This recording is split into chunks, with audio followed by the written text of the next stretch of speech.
नमस्कार स्टूडेंट्स, कैसे हैं आप। पिछली क्लास में हमने परमाणु का Bohr model, de Broglie equation आदि के बारे में पढ़ा था। आज हम हाइड्रोजन परमाणु के लिए श्रोडिंगर समीकरण की बात करेंगे। हाइड्रोजन परमाणु सबसे सरल परमाणु तंत्र है जिसमें नाभिक में एक प्रोटॉन और एक इलेक्ट्रॉन नाभिक के चारों ओर चक्कर लगाता रहता है। इस तंत्र के लिए श्रोडिंगर समीकरण एच साई बराबर ई साई जो हमने पहले पढ़ा था। एच क्या है? हैमिल्टोनियन संकारक, जिसका मान ये है। इसका मान यहाँ रखने पर इस श्रोडिंगर समीकरण का रूप ये हो जाएगा, या इस लाप्लासियन जो संकारक है उसको खोल के यहाँ पर लिखें तो ये हमने पढ़ा था श्रोडिंगर समीकरण का रूप। अब बात करें कि ये वाला जो समीकरण है 3, इसको 1/m, m मास है, इससे गुणा करने पर जब गुणा करेंगे तो क्या हो जाएगा 1/m del square psi plus 8 pi square h square E minus V psi X Y Z. M से एम कट गया तो यहाँ पर एम नहीं है। अब बात करें कि हाइड्रोजन परमाणु में कितने कण हैं। एक इलेक्ट्रॉन है वह प्रोटॉन। माना कि इलेक्ट्रॉन का द्रव्यमान m है, वह प्रोटॉन का द्रव्यमान क्या है m2 क्रमशः है। तो यहाँ पर m की जगह 1/m1 प्लस 1/m2 कर देते हैं। अब इसको समानित द्रव्यमान में बदलने पर समानित द्रव्यमान क्या है? म्यू बराबर m1 m2 upon m1 plus m2, ये इसका समानित द्रव्यमान है। तो यहाँ पर इसको हम समानित द्रव्यमान के रूप में लिख लेते हैं श्रोडिंगर समीकरण को। तो ये आपने यहाँ पर देखा कि 1/म्यू, क्योंकि म्यू बराबर क्या था m1 m2 upon m1 plus m2, तो 1/म्यू आ जाएगा यहाँ पर। तो ये समीकरण का रूप आ गया हमारे पास श्रोडिंगर का। अब स्थितिज ऊर्जा का मान क्या होता है कूलाम के अनुसार? V बराबर minus Z E square upon R. Z क्या है? परमाणु क्रमांक, और ई इलेक्ट्रॉन पर आवेश, और आर इलेक्ट्रॉन की नाभिक से दूरी। तो अब V का मान यहाँ रखेंगे तो माइनस माइनस प्लस हो गया, तो del square psi plus 8 pi square mu. अब देखो यहाँ क्या किया, म्यू से मल्टीप्लाई कर दिया तो म्यू से म्यू यहाँ कट गया, तो यहाँ पर म्यू ऊपर आ गया। समानी जो रिड्यूस्ड मास है वो यहाँ पर ऊपर आ जाता है। तो 8 pi square mu upon H square E plus Z E square upon R psi बराबर 0 यहाँ पर आ गया। अब क्या है कि जो ये श्रोडिंगर इक्वेशन है उसको गोलीय निर्देशांकों के लिए स्फेरिकल पोलर कोऑर्डिनेट में बदलने के लिए ये करना पड़ेगा। तो यहाँ पर क्या है, ये है इसमें जैसे बात किसकी की थी कि ये हो गया प्रोटॉन और ये इलेक्ट्रॉन, तो ये इसके चारों ओर चक्कर लगा रहा है। तो यहाँ पर जैसे अपन x बराबर R sine theta cos phi ले लें, y बराबर R sine theta sine phi ले लें, तो ये मान इसमें रख सकते हैं। और एक दूसरा रूप और है, इसके द्वारा भी हम इसको सोल्व कर सकते हैं कि डेल साई बराबर होता है E1 H1 del psi upon del U1 plus E2 upon H2 del psi del U2 plus E3 upon H3 del psi upon del U3। तो ये जो मान है इसको मान लिया A1 पूरे को, यहाँ पर इसको क्या ले लिया A2 और ये A3। तो E1 बराबर I, E2 बराबर J, E3 बराबर K, जो X Y Z के अकॉर्डिंगली जैसे इनको IJK लिख लिया। तो डेल बराबर क्या आ गया, ये मान क्या आ गया डेल, तो डेल स्क्वायर साई बराबर 1/H1 H2 H3 और del U1 A1 H2 H3, और इस फॉर्म में हम इसको ये आ जाएगा, इसका स्क्वायर करेंगे ये निकल कर आ जाएगा। अब क्या करें, U1 बराबर R, U2 बराबर थीटा, U3 बराबर फाई, H1 बराबर 1, H2 बराबर R और H3 बराबर R साइन थीटा, ये मान सारे ले जाके क्या रख दें, इसमें रख देते हैं। और A1 A2 का मान भी ले जाके A1 A2 जो यहाँ दिखा रखा है उनको भी लाके इसमें रख देते हैं। तो ये मान हमारे पास निकल कर आता है।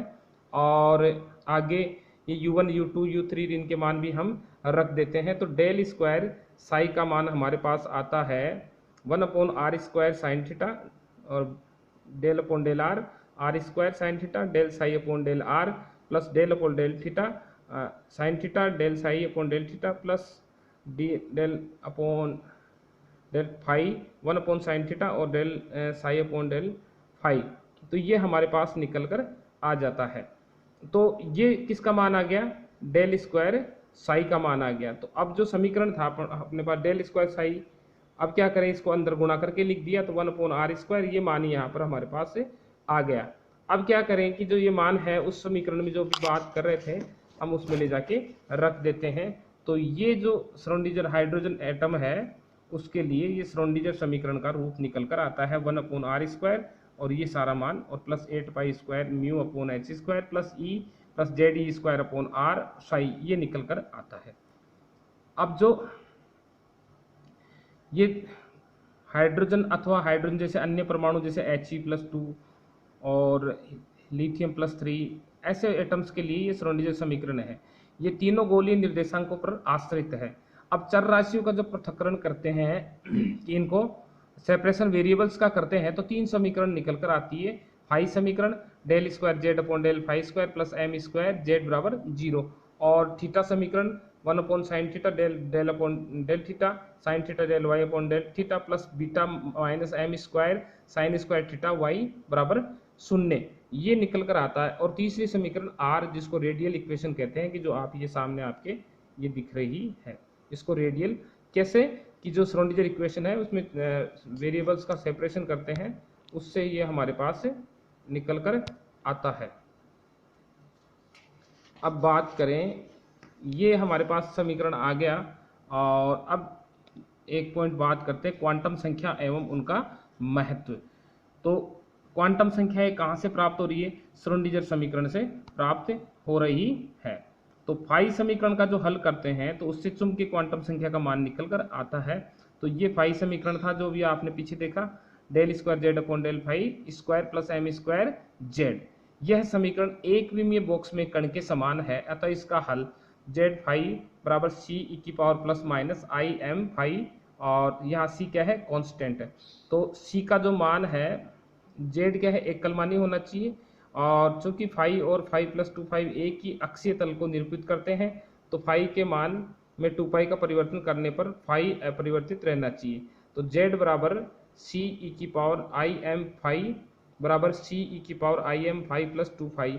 अब देखो ये सारी जो इसको करके अब मानने की जैसे m का मान, ये सारा कब संभव है, जब m बराबर क्या हो, शून्य भी हो, धनात्मक भी या ऋणात्मक पूर्णांक में हो। तो m का मान जो m चुंबकीय क्वांटम संख्या है 0 plus minus 1 plus minus 2 plus minus 3 और आगे ये सोन आगे चलती जाएगी इसमें। तो c का मान ज्ञात करने के लिए क्या करें, इसका नॉर्मलाइजेशन कर देते हैं।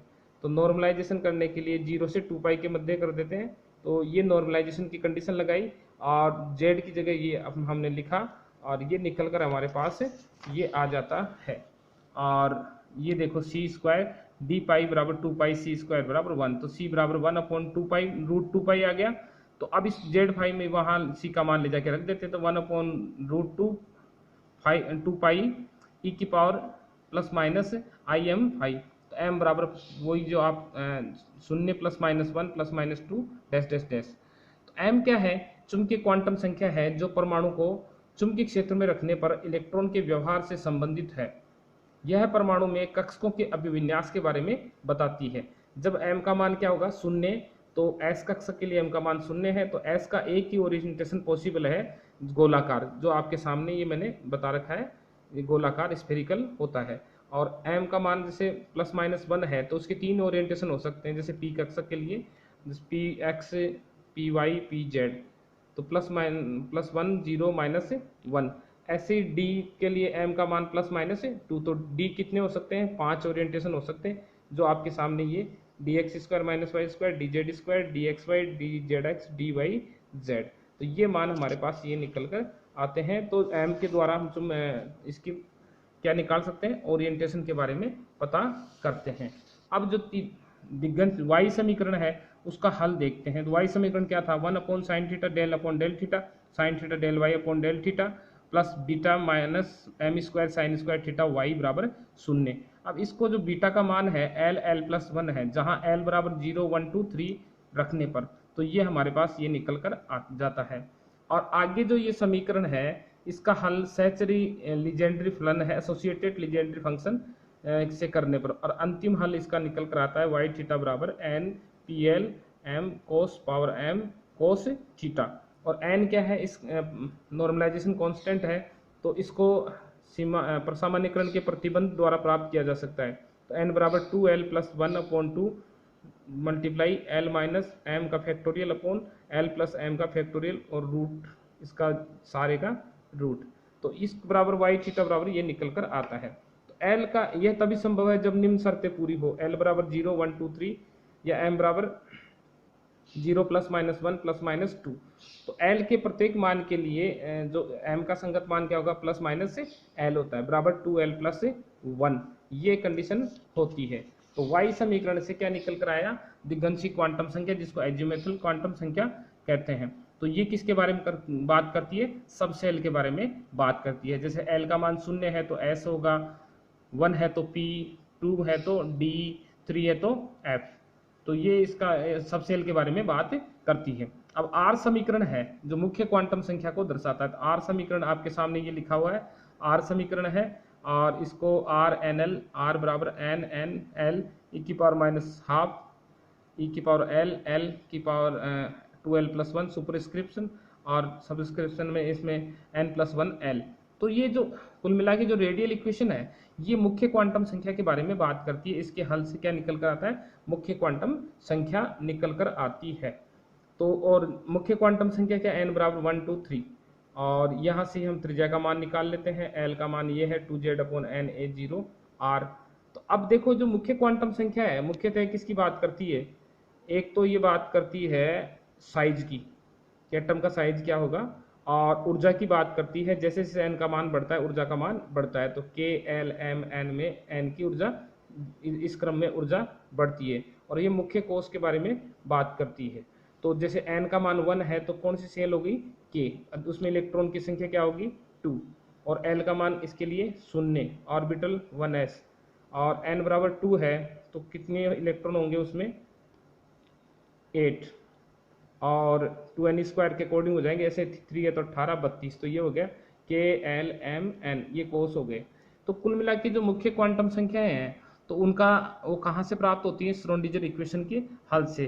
श्रोडिंगर इक्वेशन के हल से 3 इक्वेशन बनती है, इससे 3 क्वांटम संख्याएं प्राप्त होती है। जो क्वांटम संख्याएं हैं वो क्या करती है, किसी इलेक्ट्रॉन में, जो कोई इलेक्ट्रॉन है किसी परमाणु में, उसकी पूरी बायोडाटा के बारे में बता देती है कि उसका जैसे एड्रेस क्या होगा, कि भाई ये अगर आपके सामने चारों क्वांटम संख्याएं लिखी हो तो आप ये बता सकते हो कि वो इलेक्ट्रॉन इस कोश में होगा या इस सबसेल में होगा, और उसके आधार पे हम बता सकते हैं। तो ये आज हमने श्रोडिंगर समीकरण किसके लिए, हाइड्रोजन एटम के लिए पढ़ा, और उसके द्वारा जो क्वांटम संख्याएं हैं उसका वो कैसे प्राप्त की जाती है और उनका क्या महत्व है, वो हमने आज पढ़ा है। धन्यवाद।